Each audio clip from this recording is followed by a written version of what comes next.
दो में इन लोगों को चोट लगी थी। ऑलमोस्ट 20 साल से ज़्यादा हो चुका और गर्दन की हड्डी में चोट लगी थी, जिसके कारण गर्दन की हड्डी की नस पे दबाव आना शुरू हो गया। गर्दन की नस के मतलब दिमाग के जस्ट नस गर्दन की हड्डी जो रहती है वहाँ पे नस पे बहुत विशेष दबाव आया हुआ था। काफ़ी सक्सेसफुली हुई है हमारी टीम के द्वारा। मैं सिर्फ दरभंगा की बात नहीं करूँगा, पूरे बिहार में काफ़ी कम होती है और इस पेशेंट का कवरेज लेने के लिए आए। मिथिला मंच का इसके लिए धन्यवाद है।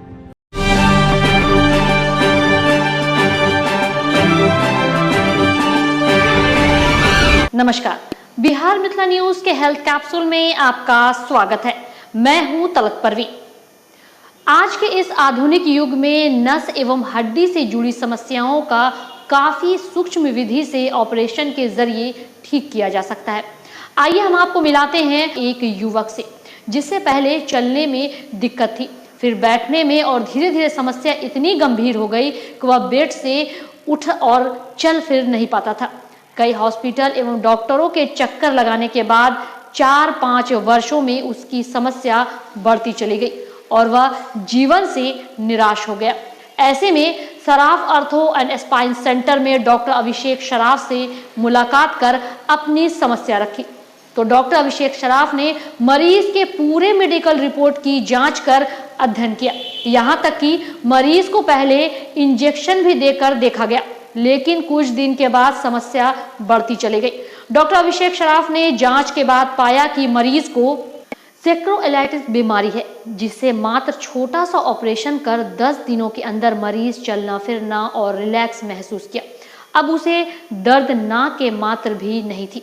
मरीज ने यहाँ के डॉक्टर, पैरामेडिकल स्टाफ और व्यवस्था से इतना खुश था कि उसे घर जाने की इच्छा नहीं थी। स्वस्थ हो जाने और घर जाने से पहले उसने डॉक्टर अभिषेक शराफ और पूरी टीम को धन्यवाद दिया। मरीज के दर्द को समझे, जिसे 5 से 6 वर्षों से काफ़ी दर्द था और चलना फिरना बैठना तक मुश्किल हो गया था। उसे मात्र एक छोटे से ऑपरेशन ने उसकी जिंदगी और रहन सहन बदल दी। इसलिए थोड़ी सी भी अगर आपको हड्डी या नस से संबंधित समस्या हो तो वरीय और अनुभवी डॉक्टर से ही संपर्क करें और इस खबर को अधिक से अधिक शेयर करें जनहित में, ताकि अन्य मरीजों को भी फायदा मिल सके। हाँ। क्या नाम है तुम्हारा? फरमान खान। और तुमको चोट कितने साल पहले लगी थी गर्दन में? 2004 में लगी थी। और धीरे धीरे क्या तकलीफ आनी शुरू हुई थी? थोड़ा चलने में तकलीफ आने लगी थी, बैलेंस नहीं बनता था, पैर फेंकाता था, है ना?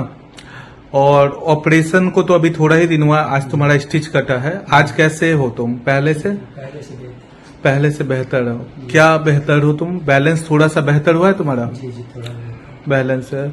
और ऑपरेशन के बाद कितने दिन बाद तुम चलने लगे थे? ऑपरेशन के बाद लगभग 5-6 दिन के बाद 5-6 दिन में तुमको चला भी दिया गया था। किसी तरह की कोई तकलीफ? नहीं। कैसी लगी सर्विसेज सिसरो की? कोई दिक्कत तो नहीं हुई? चलो ठीक है। नमस्कार, मेरा नाम डॉक्टर अभिषेक शराफ हुआ और मैं स्पाइन सर्जन हूँ Saraf ortho and spine centre Darbhanga में और सिसरो हॉस्पिटल पटना में। तो मैं आज जिस केस के बारे में बात करने जा रहा हूँ वो फरमान खान है और इसका हम लोगों ने गर्दन की नस के मतलब दिमाग के जस्ट नस गर्दन की हड्डी जो रहती है वहाँ पे नस पे बहुत विशेष दबाव आया हुआ था, जिसको ओसाइपिटो सर्वाइकल जंक्शन कहते हैं, ओसी जंक्शन कहते हैं या C1-C2 एरिया कहते हैं। उस तरह की सर्जरी काफ़ी अनकॉमन है और काफ़ी सक्सेसफुली की गई है। 2002 में इन लोगों को चोट लगी थी।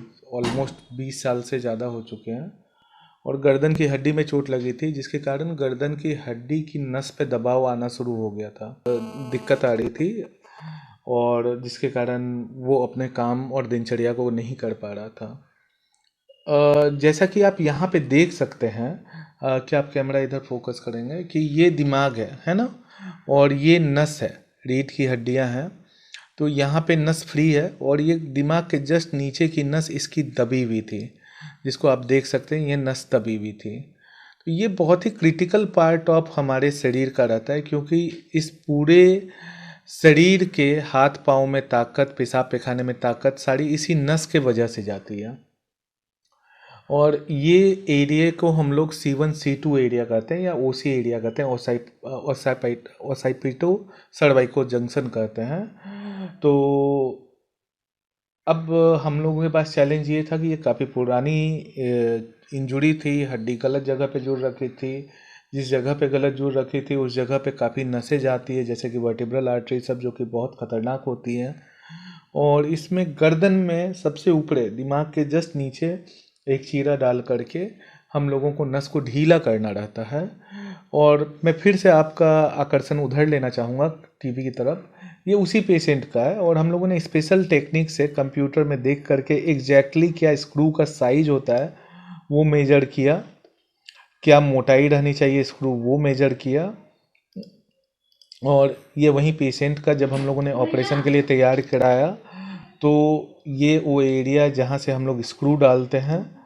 और ये सारी चीज़ें हम लोग माइक्रोस्कोप से करते हैं, जो कि एक तरह से छोटे से छोटे बाल जैसे, छोटे सा मानिए बाल आपको देखना है तो वो बहुत मोटा दिखता है, तो इसमें कोई भी नस कटने की संभावना नहीं रहती है।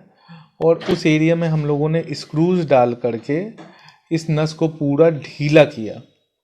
और आप ये चीज़ देख सकते हैं कि ये दिमाग के नीचे जस्ट इसके 4 स्क्रू डाले गए हैं, जो कि कंप्यूटर में या ओआम में देख करके हम लोग करते हैं, जिससे कि प्रेसीजन 100% हो। क्योंकि इस तरह की सर्जरी में हम लोगों के पास 2-4 mm का भी डिफरेंस, मेजर डिफरेंस ले आता है। और ये उसका फाइनल ऑपरेशन के बाद का एक्सरे है, जिसमें कि आप देख सकते हैं। और यदि आप देखेंगे इसके पुराने MRI में, आप ये देखिए, ये दिमाग, ये सेम लड़के का MRI है जब दिमाग के नीचे की नस किस तरह दबी हुई थी, और ये ऑपरेशन के बाद का MRI है। आप देख सकते हैं कि नस कैसे ढीली हो गई है। तो इस तरह की सर्विसेज और इस तरह की सर्जरी अब हमारे बिहार में पॉसिबल होने लगी हैं।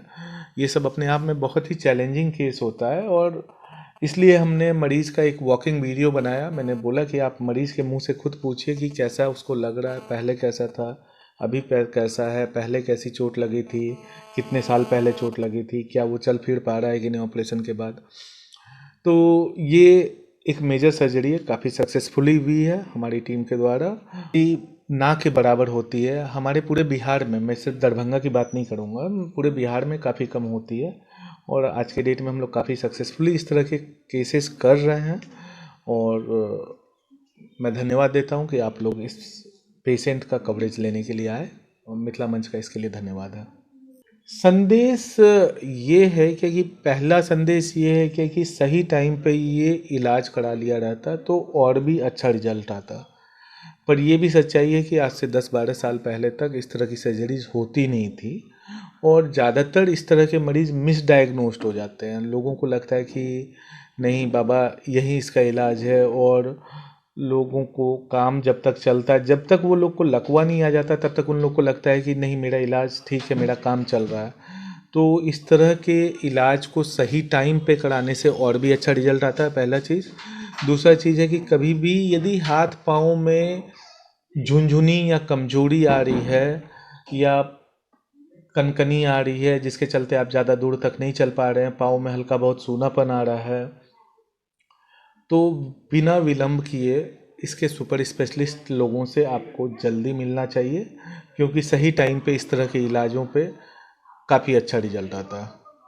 कोर्स वो करवा रहा था, वो उसका इलाज करवा रहा था, इलाज से जब तक वो चल पा रहा था तब तक उसको लगा कि नहीं मेरा ठीक है। पर जब उसको चलने में लगा कि अब मैं चल भी नहीं पाऊँगा, हाथ में कमजोरी आ रही है, पाँव में कमजोरी आ रही है, क्या कारण है, और ये सब चीज़ें बहुत मुश्किल होता है डायग्नोस करना भी। इलाज तो मुश्किल है ही, पर इन सब का सबसे पहले ये भी कि बीमारी क्या है ये पता करना, क्या सही इलाज है वो भी पता करना और करना, दोनों ही चैलेंजिंग रहता है।